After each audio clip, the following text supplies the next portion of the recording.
Hello. If you're watching this, it's most likely because I assumed that making a video would be easier than writing an essay. As I've soon learned, or as I've recently learned, this is not in fact the case. However, I've written a script, I have a camera, and hopefully I have your full and undivided attention. Anyways, let's begin. Communication is one of the most important things that we have as humans. The ability to communicate to one another what we're feeling, how we think, and so many other forms of communication go hand in hand as to how humans interact. It's what gives us personality, it's what keeps our species alive, and it's how I'm delivering this information to you, the viewer. And a big phenomenon in the realm of communication specifically is persuasion, and how we use this phenomenon to convince and have someone believe or think of something. An example would be how I'm persuading you, the viewer, into further thinking of how this theory is applied in your life. Or if you, the viewer, so happen to be my professor, I'm making this video and editing it the way I am to hopefully persuade you into giving me a good grade. Get on with it! Okay, all jokes aside, persuasion shouldn't really be underplayed in its impact and importance as a communication phenomenon, and I'm here to educate you more on this subject to persuade you all into thinking more about persuasion. Before we get into the main topic, I think it's important to start at the beginning. Let's go back in time.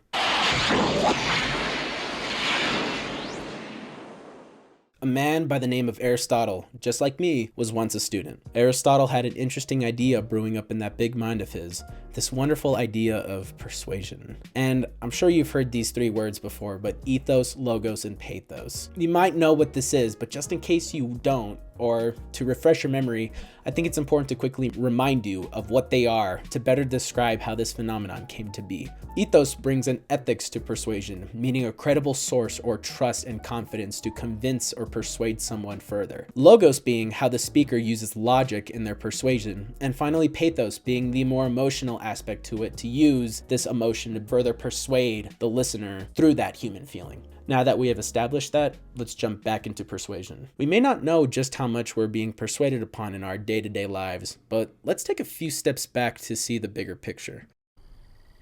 That is a big picture. Persuasion could be centered in many different directions depending on which form of persuasion is being discussed. But I would first like to focus on specific theories that show how persuasion plays into today's communication tactics.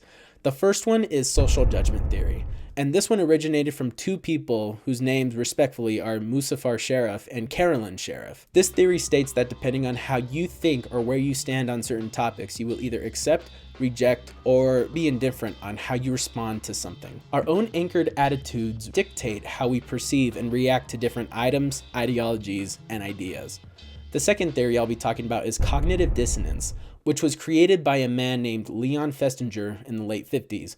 And this theory details a distressing mental state in which people find themselves doing something that doesn't quite fit with what they necessarily know or believe in.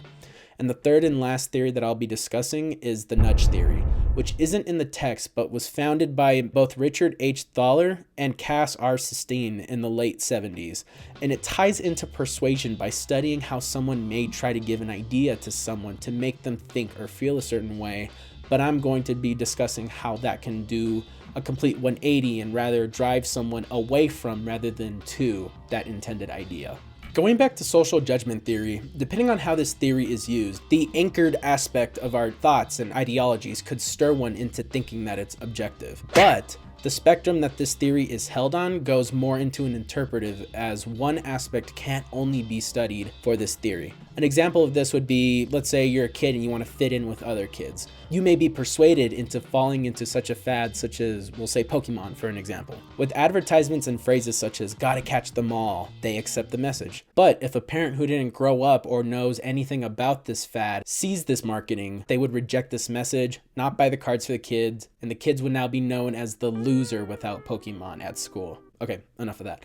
All jokes aside, the social judgment theory goes into many ways from persuasion to possibly rejection. With cognitive dissonance, this can lead to possible negative effects on the topic of persuasion. If someone finds themselves being persuaded to do something, for this example, we'll use something like buying an as seen on TV product, and they find themselves in that mental state of confusion as to why they did so, as they had no prior interest or motivation in buying this product, this can cause someone to stir away from persuasion in future acts and see the act as is rather manipulation instead. However, to the individual, it might not necessarily feel like manipulation or persuasion with ulterior motives, and may even seem helpful at first glance. And in some cases, it can be.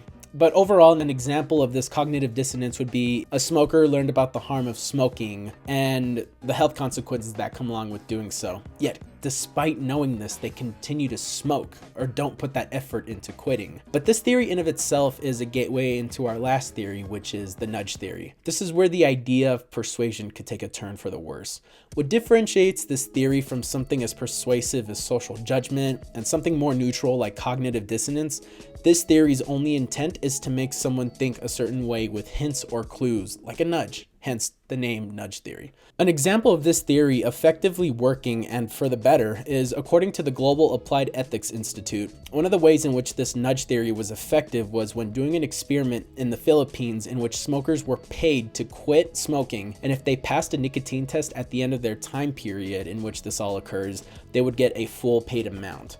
But on the darker turn, where this theory might have ulterior motives or shy away from its original intent, is when the persuader goes above and beyond attempting to persuade the person to the point where it can come off as annoying to the individual and draw them further away from the intended idea rather than to. An example of this would be around 2017 when the hit series Netflix show 13 Reasons Why first came out, which was originally intended to bring suicide awareness, rather saw an increase in the world with 28.9% of a suicide rate increase according to the National Institute of Mental Health, as it exposed the youth to the idea of suicide rather than preventing them or bring awareness to the topic at hand. This nudge theory, I do believe, is more objective as it uses studies to learn how it works, when it fails, or where it should be used upon. Now, if you're watching, you might still be following, or maybe you're a bit lost, but let's summarize everything we've discussed. The main topic at hand is persuasion and how it is used in our daily lives, beginning with our first theory and being the most effective and interpretive one, which is social judgment theory. It is easy to persuade someone into thinking a certain way depending on their upbringings and preconceived ideologies, and if these ideas fit with your idea that you're persuading onto them. They'll either accept, reject, or feel indifferent to these ideas based on their already withstanding beliefs, and we shouldn't let the possibility of rejection get in the way of the effectiveness or show the importance of this theory. The second theory, being cognitive dissonance, could be seen as the neutral stance on persuasion, as the act of persuasion itself must occur to prove this theory correct. But the mindset of the individual who falls into this theory could potentially stir away from future acts of being persuaded once again. And finally, the last theory, being the nudge theory, in media could potentially have the opposite effect, as it can expose someone to something that opposes the intent of the exposure, as previously mentioned with the Netflix series 13 Reasons Why back in 2017. And to conclude this video, whether it is easy to spot or not, whether it's visible or invisible, persuasion plays a large key factor into how we view and understand the world.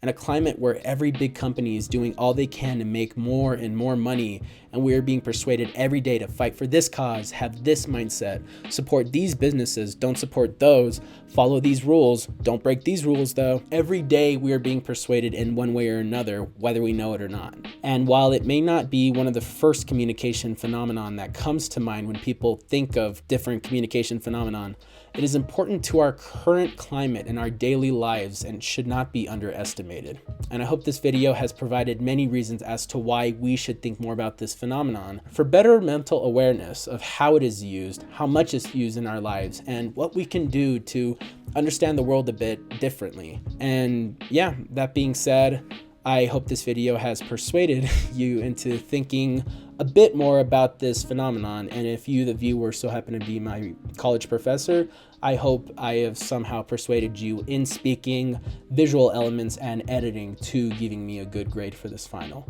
I know one thing for sure. I'm giving Austin an A in Com 200. and that's my idea. That is an original thought.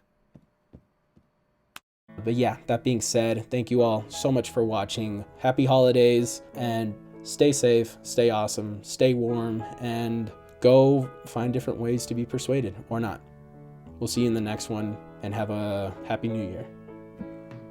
Goodbye.